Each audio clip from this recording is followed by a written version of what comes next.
নমস্কার।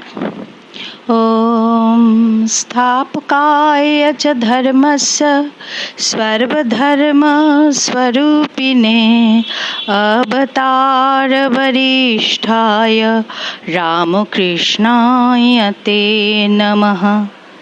আজকের পাঠ শ্রীমদর্শন থেকে। একজন ভক্ত লোক অত নাম জপ করে, অত কীর্তন করে, তবুও তাদের চরিত্র বদলায় না কেন? শ্রীম কি করে বদলাবে? বদলানো অত সহজ কথা নয়। মন বদলালে তবে তো বদলাবে। নাম করে তাতে আনন্দ হয়, কিন্তু যেই জপ বা কীর্তন বন্ধ হয়ে যায়, অমনি মনে এসে সংসার দাঁড়ায়।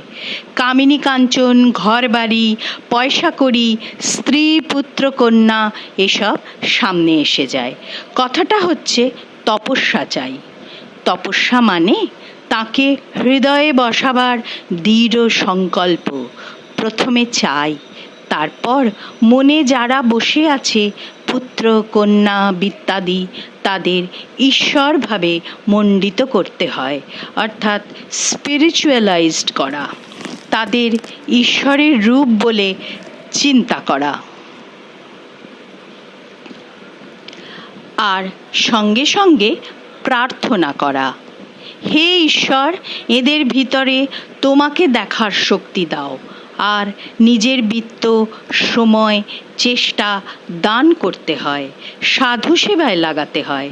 এসব করতে না পারলে ব্যাকুল হয়ে কাঁদতে হয়, প্রভু করে দাও আমার মন শুদ্ধ, আমি আর পারছি না। ব্যাকুল হয়ে বললে তিনি করেন। এসব করে কই লোক? তাকে আন্তরিক বলে কই লোক? ভাবে কুটুম্বরা রেগে যাবে, কাজেই যেমন মন ছিল তেমনি থাকে। পাথরের নিচে জল আছে, কষ্ট করে পাথরটা সরালে তবে তো জল আসবে। মনের দরজা বন্ধ রেখে মুখে নাম করলে কি হবে? মনে দুর্গন্ধ, সেখানে ভগবান যান কি করে?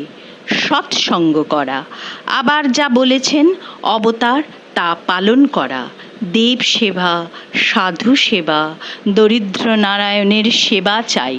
ঠাকুর বলেছেন, যদি এসব কিছুই না পারো তবে আমায় ধরো, আমি করে দিব সব। অন্তরের সঙ্গে বলে এমন লোক কোথায়? খালি মুখে বলে। মন, মুখ, কাজ এই তিনটে এক হলে তখন হয়। তখন একবার নাম করলে মানুষ বিহ্বল হয়ে যায়। কলসির এক স্থানে জল আছে, আর এক স্থানে গ্লাস।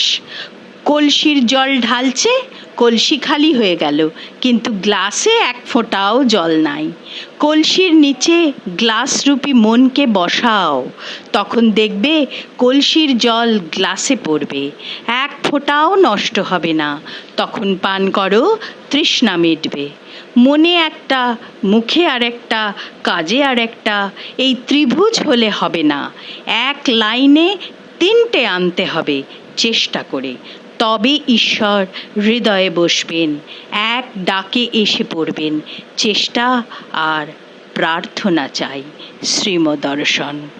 ওম নিরঞ্জনং নিত্যানন্তরূপং ভক্তানুকম্পাধৃতবিগ্রহং বৈ ঈশাবতারং পরমেশমিড্যং তং রামকৃষ্ণং শিরসা নমামো। ওম শান্তি শান্তি শান্তি। হরি ওম তৎসৎ। শ্রীরামকৃষ্ণার্পণমস্তু। প্রণাম।